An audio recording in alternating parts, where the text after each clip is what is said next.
Hello guys, आज हम आप सबके सामने रिस्पायरेटरी सिस्टम यानी श्वसन तंत्र पढ़ाने जा रहे हैं। आओ इसके बारे में हम जानते हैं। सबसे पहले हम जानते हैं कि ब्रीथिंग ब्रीथिंग सांस लेना या सांस बाहर निकालना, उस क्रिया को हम क्या कहेंगे? ब्रीदिंग कहते हैं।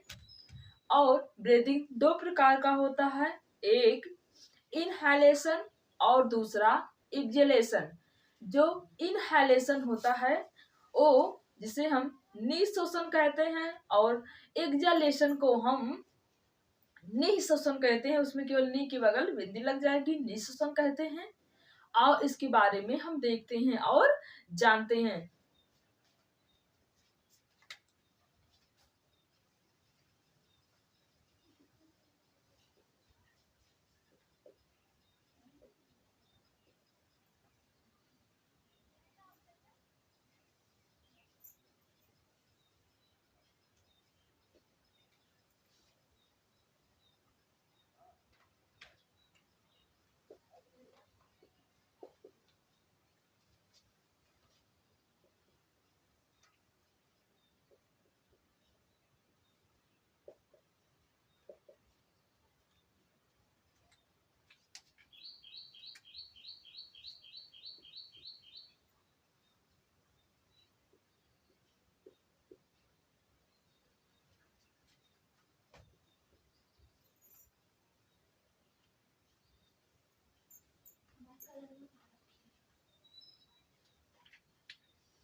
ब्रीदिंग ब्रीदिंग दो प्रकार का होता है।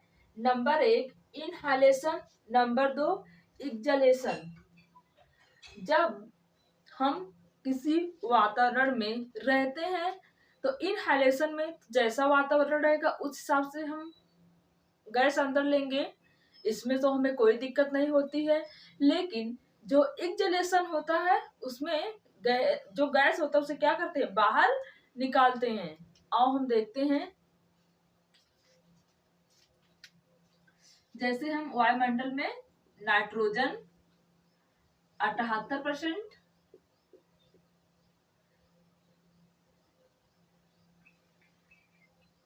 और ऑक्सीजन 21%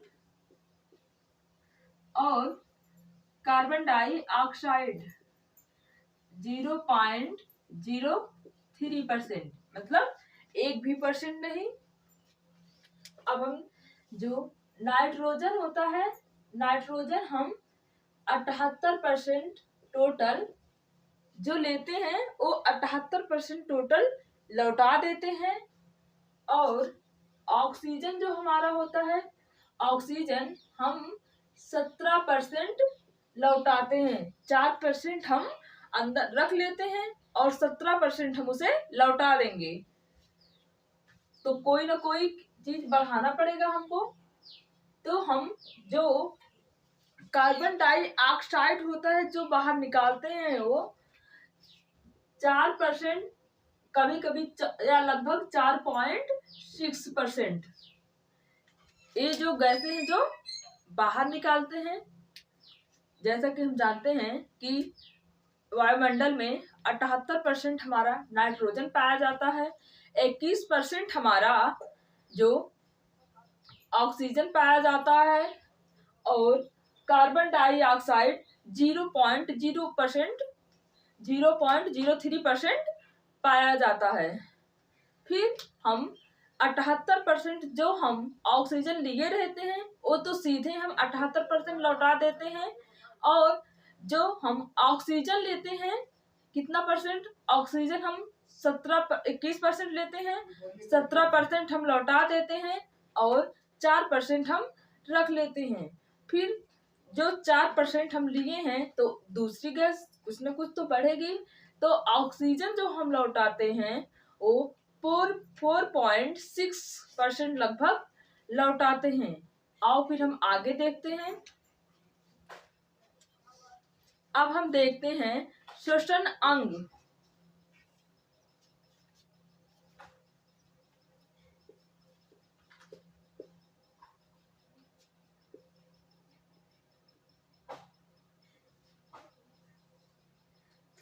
अंग होता है वह मुख्य अंग जो श्वास को पंप करने का या लेने का कार्य करता है उसे हम श्वसन अंग कहते हैं। श्वसन अंग कहेंगे जिसके द्वारा हम सांस लेते हैं। और इसके बारे में हम देखते हैं। सबसे पहले हम देखते हैं एक कोशिकीय जीव। जो एक कोशिकीय जीव होता है वह विसरण विधि द्वारा सांस लेते हैं। जैसे अमीबा हो गया, जैसे हमारा ये अमीबा हो गया, ये एक कोशिकीय जीव है जो अमीबा होता है या विसरण विधि द्वारा सांस लेता है। आओ हम देखते हैं।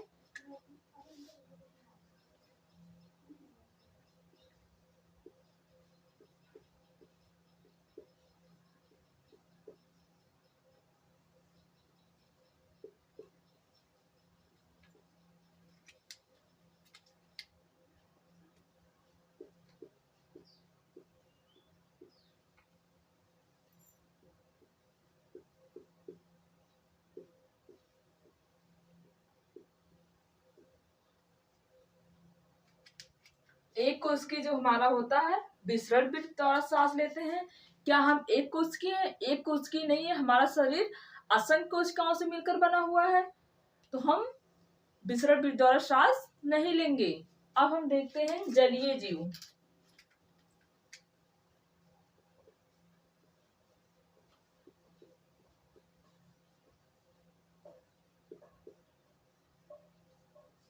जो जलीय जीव होते हैं वो गिल्स द्वारा, गलफड़ द्वारा, या उसे हिंदी में हम क्लोम कहते हैं, क्लोम द्वारा सांस लेते हैं।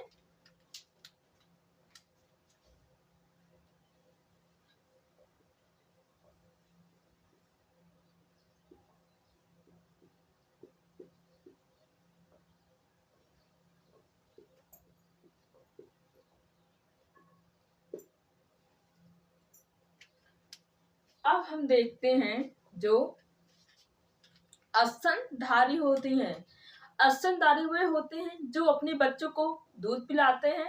जैसे उसमें मानव आ गया, मनुष्य, गाय, भैंस, बकरी, ये सब स्तनधारी होते हैं। इसके बारे में हम देखते हैं।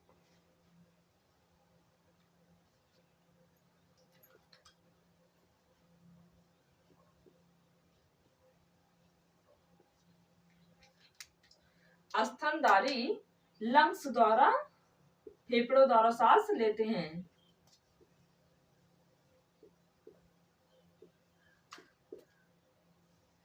फेफड़े द्वारा। चौथा हम देखते हैं कीट।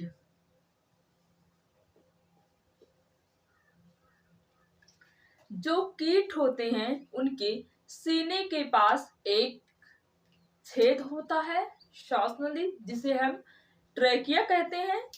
तो कीट लोग क्या ट्रैकिया द्वारा सांस लेते हैं, जितने भी कीट होते हैं।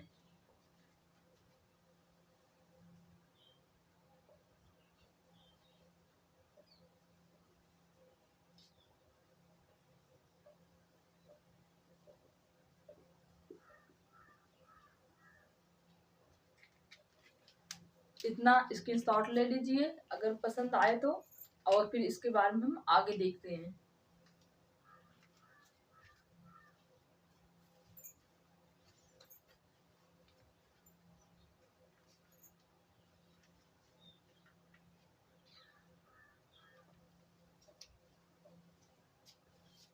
अब हम पांचवा देखते हैं मेढक। मेढक के बारे में।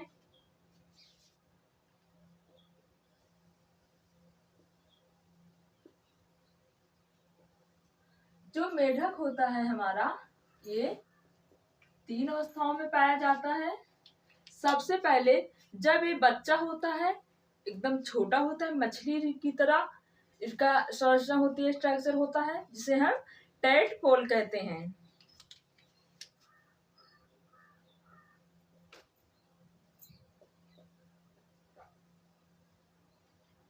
टेडपोल में या गिल्स द्वारा सांस लेता है। दूसरा, जब ये टेडपोल बड़ा हो जाता है, मतलब बड़ा मेढक बड़ा हो जाएगा, इसे हम बड़ा मेढक भी कह सकते हैं।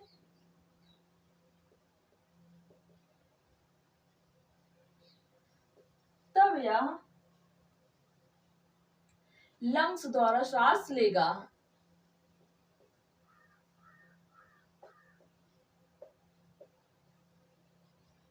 लंग्स या फेफड़ा द्वारा सांस लेकर जब मेढक थोड़ा बड़ा हो जाएगा। लेकिन जब बहुत दिन बाद जीने के बाद जब मेढक जमीन के अंदर, मिट्टी के अंदर चले जाते हैं निष्क्रिय अवस्था में, तब वह स्किन द्वारा सांस लेने लगते हैं। तो निष्क्रिय अवस्था में हम देखते हैं।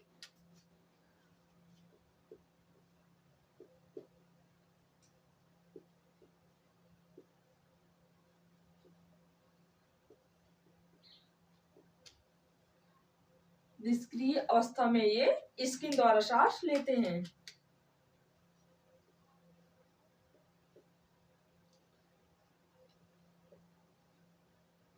स्किन द्वारा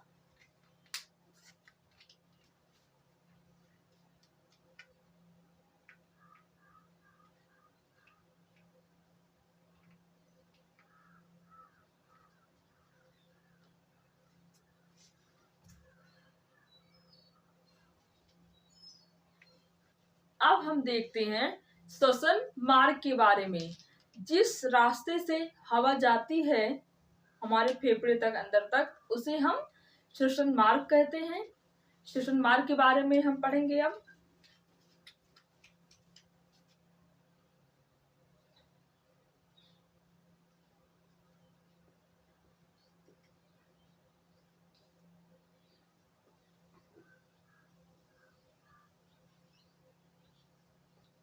श्वसन मार्ग, हम नाक के द्वारा सांस लेते हैं जिसे हम नासा छिद्र कहते हैं।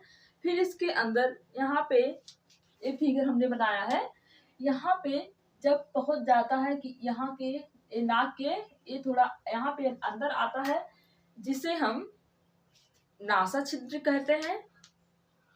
नजले नासा छिद्र द्वारा लेंगे। फिर यहाँ पे ऊपर आने के बाद जिसे हम नासा कपाट कहते हैं। फिर नासा कपाट के बाद हम जब सांस लेते हैं यहाँ पे थोड़ा अंदर आता है, जहाँ पे जिसे हम फेरिंक्स के बाद, जब फेरिंक्स में क्या होता है, जब हम खाना खाते हैं, जब खाना और हवा जहाँ मिलता है उसे हम फेरिंक्स कहते हैं। फेरिंक्स में हमारा खाना और हवा मिलता है। लेकिन फेरिंक्स से नीचे लैरिंक्स पाया जाता है जिसे हम वॉइस बॉक्स या साउंड बॉक्स के नाम से जानते हैं। लैरिंक्स को हम वॉइस बॉक्स या साउंड बॉक्स के नाम से जानते हैं। लैरिंक्स के ऊपर एक ढक्कन लगा होता है। ये हो गया, यहाँ पे इसे जो डबल नली आई रहती है, यहाँ पे क्या होता है, लैरिंक्स हमारा हो गया। यहाँ पे एक ढक्कन लगा होता है, उस ढक्कन को हम एपिग्लोटिस कहते हैं। जो एपिग्लोटिस होता है वह आता है, दो भागों में बट जाता है। जो हमारा लैरिंक्स होता है, लैरिंक्स से ऊपर एक ढक्कन लगा होता है जो भोजन को फेफड़े में आने से, विंड पाइप में आने से रोकता है। तो जो ढक्कन होता है, इस ढक्कन को हम एपिग्लोटिस कहते हैं। एपिग्लोटिस कहते हैं इस ढक्कन को। या क्या करता है, भोजन को श्वास नली में जाने से रोकता है। अगर हम कभी किसी के ख्यालों में कभी खोए रहते हैं या किसी के बारे में सोचते रहते हैं, तो सोचते हैं खाना भी खा लें और हम बात भी कर लें। लेकिन जब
ये हमारा नासा छिद्र,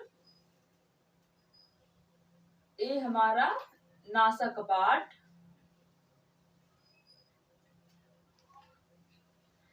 फिर यहां से जब ये ब्रांचों में बट जाती है तब इसे हम ब्रोंकियोलिस कहते हैं, ब्रोंकियोलिस कहेंगे।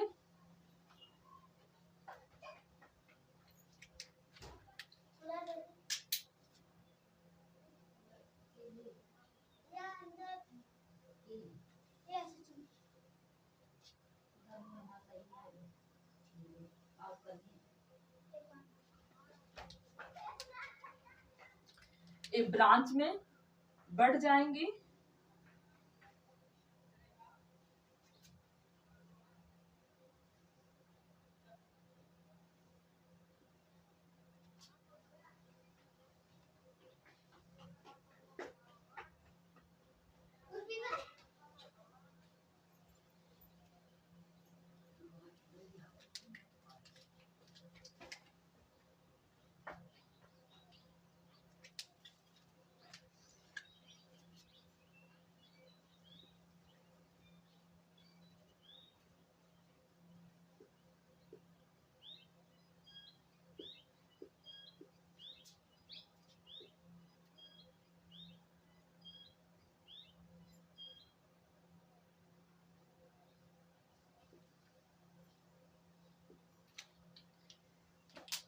ये हमारा नासा छिद्र हो गया।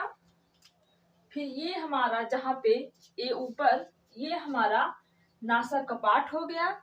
इसके नीचे जब ये आता है इसे हम ट्रेकिया कहते हैं, श्वास नली ट्रेकिया हो गया। जब ये ट्रेकिया हमारा ब्रांचों में बट जाता है तब इसे हम ब्रोंकियोलिस कहते हैं। और ब्रोंकियोलिस में एक गुच्छेनुमा संरचना पाई जाती है जिसे हम वाइकोस्ट या कुबक्याएं या एल्वियोली के नाम से जानते हैं। इसे हम ब्रोंकियोलिस कहेंगे।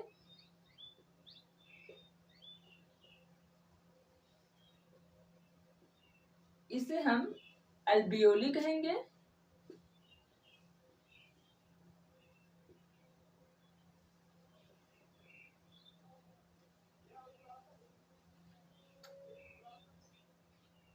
ये एल्वियोली हो गई हमारी।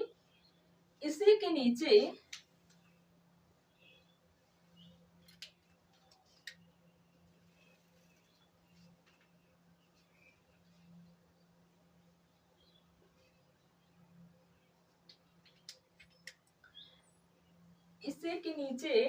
एक हमारा डायाफ्राम लगा होता है।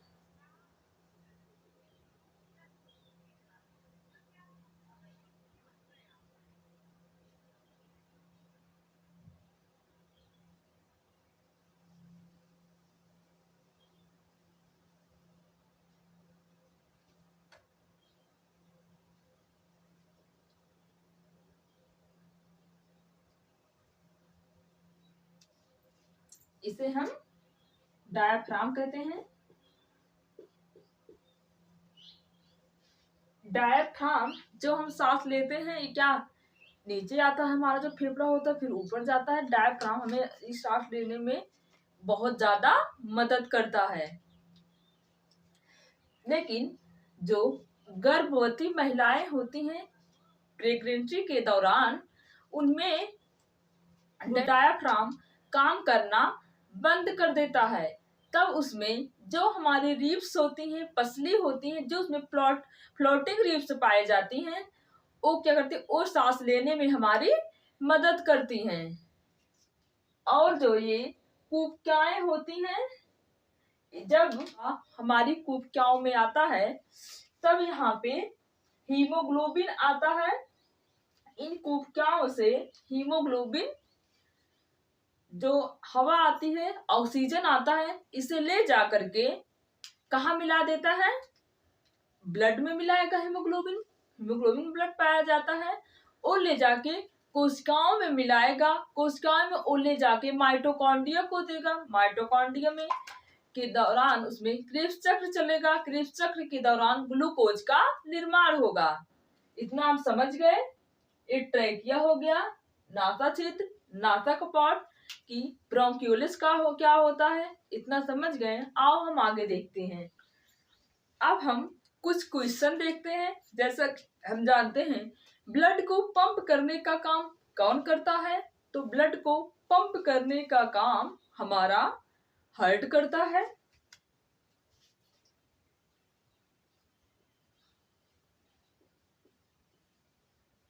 ब्लड को पंप करने कौन करेगा, हमारा हार्ट करेगा। ब्लड को पंप कौन करेगा, हमारा हार्ट करेगा। अगर हम दूसरा क्वेश्चन देखते हैं कि अगर जो हमारा ब्लड होता है उसका शुद्धिकरण कौन करता है या प्यूरिफिकेशन कौन करता है, तो हमारा किडनी।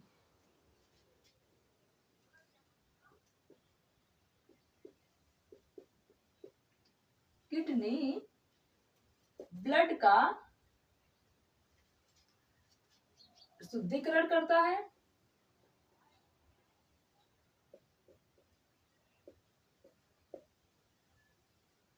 शुद्धिकरण करता है। और देखते हैं जो हमारा लंग्स होता है, लंग्स का काम क्या है, गैसों का विनिमय करना, गैसों का विनिमय करना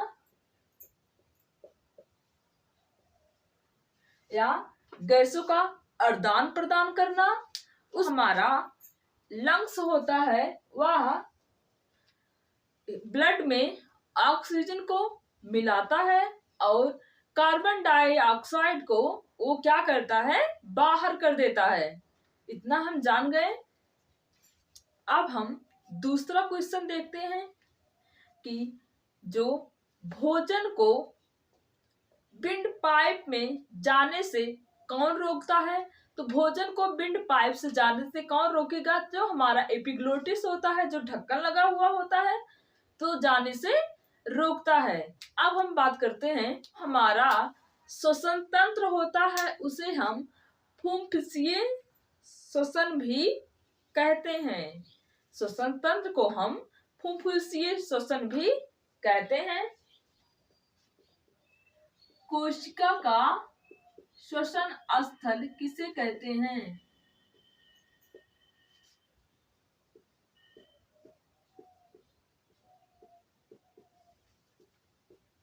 कोशिका श्वसन स्थल माइटोकॉन्ड्रिया को कहते हैं, माइटोकॉन्ड्रिया को कहते हैं।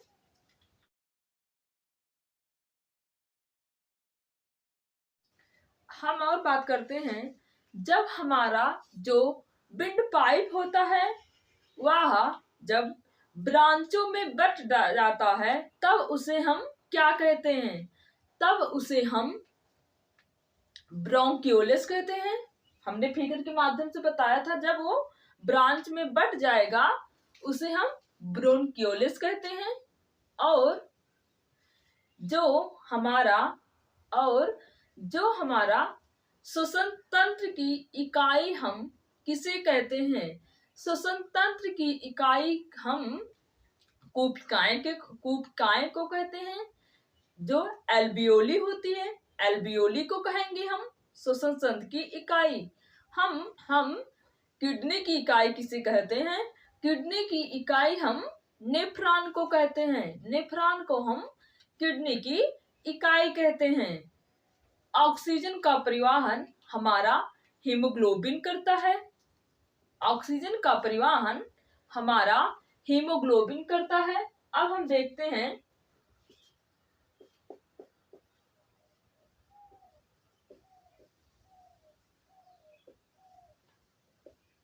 एक्सचेंज ऑफ गैस, गैसों का परिवहन। जो गैसों का परिवहन है, एक तो ऑक्सीजन द्वारा, दूसरा कार्बन डाइऑक्साइड बाहर निकालते हैं, तो जो हम परिवहन करते हैं, परिवहन कौन करता है? हमारा हीमोग्लोबिन करता है। ऑक्सीजन का परिवहन हमारा हीमोग्लोबिन करता है। लेकिन जो हमारा कार्बन डाइऑक्साइड होता है, कार्बन डाइऑक्साइड का परिवहन हमारा, इसे हम 3 भागों में बांट देते हैं।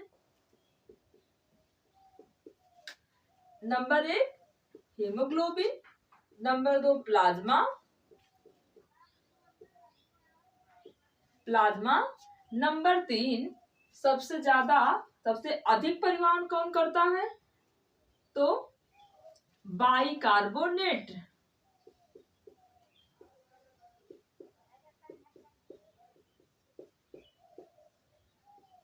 बाइकार्बोनेट जो हमारा कार्बन डाइऑक्साइड होता है उसका सबसे ज्यादा परिवहन करता है।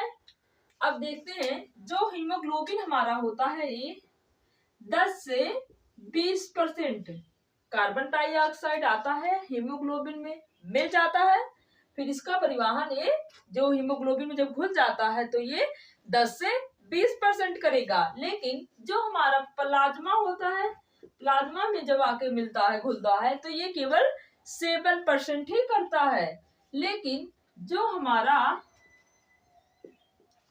बाइकार्बोनेट होता है या 70% पूरा 70% ये कार्बन डाइऑक्साइड का परिवहन करता है, आदान प्रदान करता है, उसे बाहर निकालता है।